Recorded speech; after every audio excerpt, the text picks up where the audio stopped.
श्याम भक्तों, इस वीडियो के माध्यम से आज मैं बताने वाला हूँ, जब हम पूजा पाठ करने के लिए बैठते हैं तो जिस प्रकार से प्रभु हमें कुछ शुभ संकेत देते हैं, उसी प्रकार से प्रभु हमें कुछ अशुभ संकेत भी देते हैं।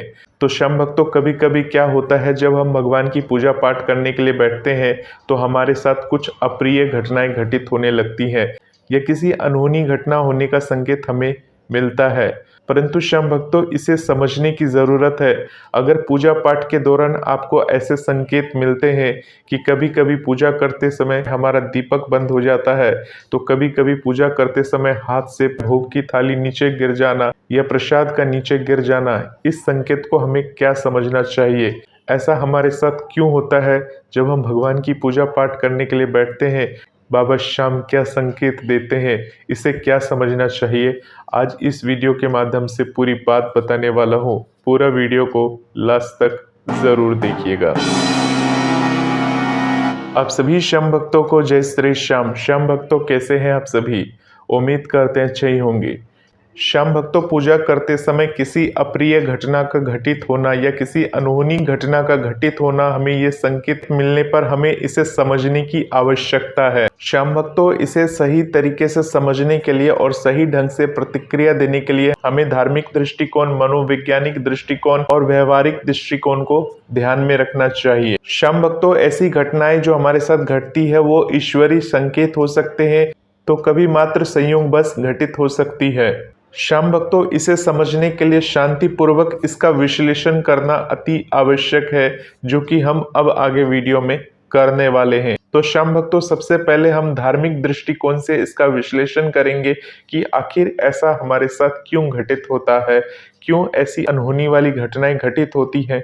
जब हम अपने घर के मंदिर में पूजा पाठ कर रहे होते हैं, उस समय दीपक का अचानक बुझ जाना या मंदिर में आग लग जाना और ऐसी तमाम सारी घटनाएं जो होती हैं, कभी कभी हमारे साथ घट जाती हैं। तो चलिए जानते हैं इसका धार्मिक दृष्टिकोण। श्याम भक्तों, अगर धार्मिक दृष्टिकोण से हम देखते हैं कि जब हम पूजा पाठ करने के लिए बैठते हैं तब हमारे साथ ऐसी अप्रिय घटना घटित होती है, जैसे कि दीपक बुझ जाना, भोग वाली थाली का हाथ से गिर जाना, या मंदिर में जब हम घंटी बजाते रहते तो घंटी का हाथ से अचानक से छूट जाना, और न जाने ऐसे कितने सारे संकेत हैं जो आपके साथ घटित हुआ होगा। तो ये ईश्वर का ये संकेत हो सकता है कि पूजा करते समय आपसे कोई ना कोई ऐसी त्रुटि हुई है या आपकी भक्ति या ध्यान में कमी है, जिसके कारण से ऐसी घटना आपके साथ घटित हुई है, जिसे ईश्वर आपको बताना चाह रहे हैं, आपको सचेत करना चाह रहे हैं। या जब आप पूजा करने के लिए बैठे हैं, आपका मन कहीं और चल रहा है, किसी और बातों में चल रहा है, और तभी आपके साथ ऐसी घटना घटित हो जाती है, तो ये एक सोचने वाली बात हो जाती है। श्याम भक्तों, अगर ऐसी घटनाएं आपके साथ बार बार घट रही हैं, तो समझ लीजिए ईश्वर आपको चेतावनी दे रहे हैं, बार बार चेतावनी दे रहे हैं कि भविष्य में किसी विशेष चुनौती या ईश्वर की परीक्षा के लिए आप सतर्क रहे। श्याम भक्तों, यदि ऐसी घटना हो तो संभव है कि आपकी पूजा स्थल में नकारात्मक ऊर्जा का वास है। श्याम भक्तों, यह संकेत देता है कि आपकी पूजा विधि को सुधारने, अधिक मन से मंत्रों का उच्चारण करने या मंत्रों के उच्चारण पर ध्यान केंद्रित करने की अति आवश्यकता है। श्याम भक्तों, हनुमान चालीसा, महामृत्युंजय मंत्र या दुर्गा सप्तशती पाठ करने से आप अपने घर में सकारात्मक ऊर्जा का फिर से संचार कर सकते हैं। इसके अलावा श्याम भक्तों, अगर आप किसी भी देवी देवताओं का पाठ करते हैं, उनका चालीसा पढ़ते हैं, उनका ध्यान करते हैं, तो ऐसा माना जाता है कि आपके घर में सकारात्मक ऊर्जा का संचार अपने आप बनने लग जाता है। तो श्याम भक्तों, ये सभी बातें हम धार्मिक दृष्टिकोण को देखते हुए कर रहे थे। अब श्याम भक्तों, बात करते हैं मनोवैज्ञानिक दृष्टिकोण क्या हो सकते हैं।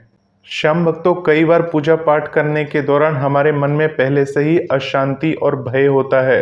उदाहरण के लिए श्याम भक्तों, यदि आपका मन पहले से ही किसी घटना से तनावग्रस्त है, यानी आप पहले से ही बहुत ज्यादा टेंशन में चल रहे हैं, या आप किसी अनहोनी की आशंका से ग्रस्त हैं, तो सामान्य घटना भी नकारात्मक प्रतीत होती है। श्याम भक्तों, ध्यान रहे कि पूजा करते समय या पूजा के दौरान दीपक का बुझना या वस्तु का गिरना एक सामान्य प्राकृतिक घटना भी हो सकती है, जिन्हें हम अधिक महत्व दे देते हैं। श्याम भक्तों, इस दौरान मन को शांत और स्थिर रखने की अति आवश्यकता होती है। यानी जब ऐसी घटनाएं हमारे साथ घटित होने लगती हैं, तो मन में एक वहम बैठ जाता है, एक डर बैठ जाता है, चूंकि हम पहले से ही डरे हुए थे, पहले से ही अशांत थे, और जब ऐसी घटनाएं हमारे साथ घटती हैं, जब हमारे मंदिर में कोई अनहोनी घटित होने लगती है, या हमारे हाथ से पूजा की थाली छूट जाती है, या कोई भी ऐसी घटनाएं घटित हो जाती हैं, तो हम अधिक डर जाते हैं, सहम जाते हैं, और फिर इसका कारण ढूंढने लगते हैं। आखिर हमारे साथ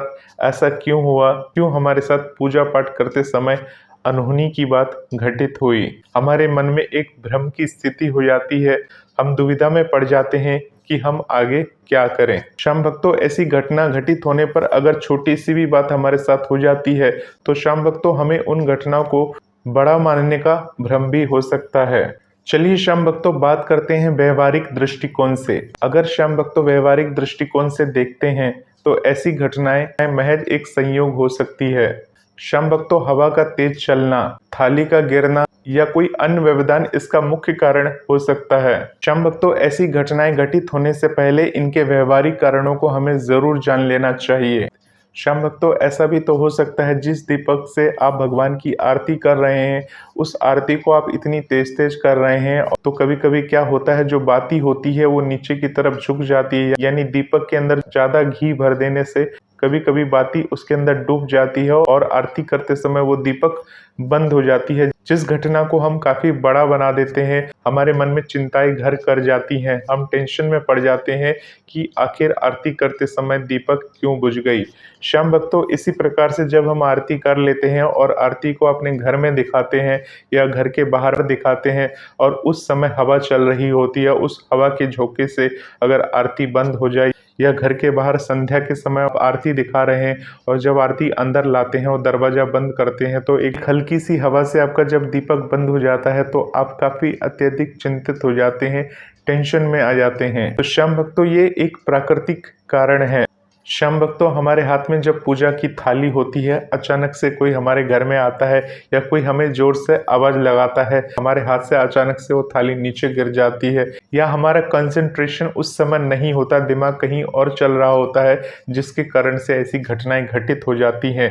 और जब ऐसी घटनाएं घटित हो जाती हैं, तो परिवार के बाकी सदस्य इसे अशुभ मानने लगते हैं और वो कहते हैं ये तो बहुत ही अशुभ फल है, कहने लगते हैं कि ये तो अशुभ संकेत है, भगवान हमसे नाराज हैं, इसलिए ऐसी घटनाएं घटित हो रही हैं। और ये पूरे दिन सोच सोच के निकाल देते हैं, उनका पूजा पाठ में बिल्कुल मन नहीं लगता। तो श्याम भक्तों, अब आपके साथ ऐसी अगर कोई घटना घटित होती है, तो उसका व्यवहारिक कारण जानने की कोशिश करें। ये जरूर आपको देखना चाहिए कि वो कारण जो आपके साथ घटित हुआ है, उसका व्यवहारिक कारण क्या है। चलिए श्याम भक्तों, अब बात करते हैं कि अगर ऐसी घटनाएं आपके साथ बार बार घटित हो रही है, तो आपको क्या करना चाहिए, इसके बारे में जान लेते हैं। श्याम भक्तों, सबसे पहले तो आपको शांति बनाए रखना चाहिए। अगर ऐसी घटनाएं आपके साथ घटित हो जाती हैं, तो ऐसी घटनाओं को सबको चीख चीख कर बताना नहीं चाहिए कि आपके साथ ऐसा घटित हो गया। श्याम भक्तों, यदि मामला गंभीर है, जैसे कि घर की पूजा के मंदिर में आग लग गई हो, उसका कारण अगरबत्ती, धूप बत्ती या दीपक भी हो सकता है। अगर उसके कारण से आपके घर के मंदिर में आग लग गई हो, ऐसी घटना के लिए आप मदद मांग सकते हैं, चिल्ला सकते हैं।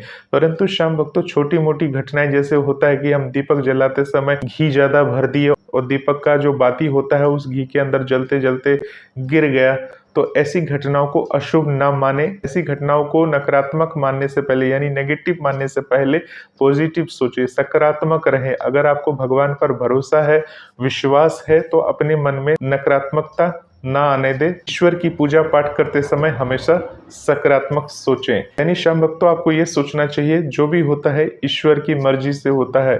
थाली का गिरना, दीपक का बुझना, ये ईश्वर की मर्जी थी, इसलिए आपके साथ ऐसा घटित हुआ है। श्याम भक्तों, ऐसी घटनाएं अगर आपके साथ बार बार घटित हो रही है, तो सबसे पहले आपको अपने घर में मंत्रों का जाप करना चाहिए। जो आपके गुरुदेव ने आपको मंत्र दिया है, उस मंत्र का जाप आपको अपने मन ही मन करना चाहिए, या आप चाहे तो तुलसी की माला पर उस मंत्रों का जाप कर सकते हैं। श्याम भक्तों, बाबा श्याम का जो मंत्र है ओम श्री श्याम देवाय नमः। यह मंत्र जो है बहुत ही शक्तिशाली मंत्र है और इस मंत्र का जो प्रभाव होता है बहुत ही अत्यधिक होता है। बाबा श्याम का पहरा रहता है आपके घर में, यानी जो भी नकारात्मक शक्तियां आपके घर में है वो सारी ऊर्जा धीरे धीरे करके समाप्त हो जाती है। हम भक्तों, हमारे घर का मंदिर कैसा होना चाहिए? मंदिर के अंदर जो हमने देवी देवता विराजमान कर रखे हैं उनका मुख किस साइड होना चाहिए, इसके ऊपर भी हमने एक पूरा वीडियो बनाया है। श्याम भक्तों, कभी कभी क्या होता है कि हम गलत दिशा में मंदिर को स्थापित कर लेते हैं, वास्तु दोष हो जाता है,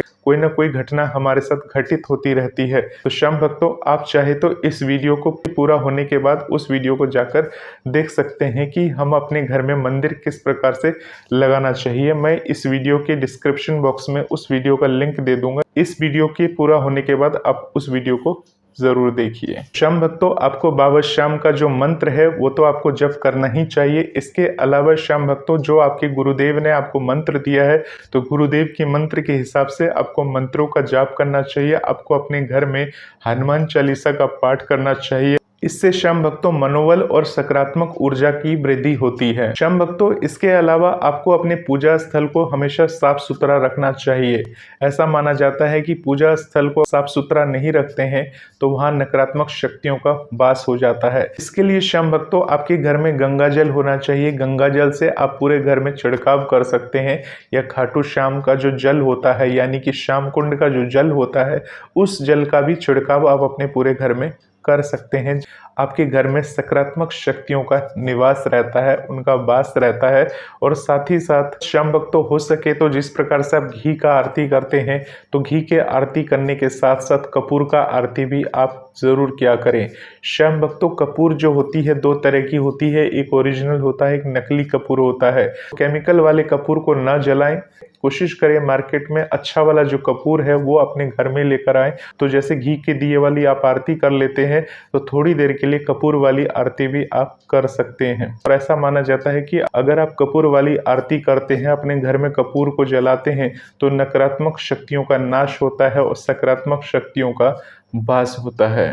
श्याम भक्तों, अगर आप इन सभी बातों को अपनाते हैं तो देखिएगा आपके साथ, अगर आपके साथ ऐसी घटना बार बार घटित हो रही है तो ऐसी घटना घटित होनी बंद हो जाएगी और सिर्फ आपको शुभ संकेत मिलना शुरू हो जाएगा। श्याम भक्तों, शुभ संकेत के क्या क्या लक्षण होते हैं? जब आप भगवान की पूजा पाठ करेंगे तब भगवान के शुभ संकेत किस प्रकार से होते हैं यह आप खुद ब खुद महसूस करेंगे। जब आप दीपक जलाएंगे तो दीपक में फूल बनेगा, हर रोज फूल बनेगा। और जब आप भगवान को सजाएंगे, भगवान का स्नान करेंगे, आपका मंदिर खुद ब खुद गवाही देगा कि आपके भगवान अत्यधिक प्रसन्न हैं, खुश हैं। श्याम भक्तों, फिर भी कभी कभी ऐसी घटनाएं अगर आपके साथ घटित हो जा रही हैं तो आप यही समझे कि ईश्वर आपकी परीक्षा लेने के लिए सोच रहे हैं। वो आपको जांचने के लिए सोच रहे हैं कि अगर ऐसी घटना आपके साथ घटित हो जाए तो आप इसको किस रूप में देखेंगे, किस रूप से इसका निस्तारण करेंगे। तो इसको एक ईश्वर का परीक्षा के उद्देश्य से हमें लेना चाहिए और प्रभु पे हमेशा विश्वास बनाए रखना चाहिए। श्याम भक्तों, आपको इन घटनाओं से डरने की बजाय ईश्वर की उपस्थिति और मार्गदर्शन के रूप में आपको स्वीकार करना चाहिए। तो श्याम भक्तों, इस वीडियो के द्वारा मैंने आपको सभी कारण बता दिए हैं, तो आपके मन में अब भय और भ्रम की स्थिति नहीं रहेगी। मिलते हैं श्याम भक्तों एक नई वीडियो के साथ, तब तक के लिए आप सभी श्याम भक्तों को जय श्री श्याम।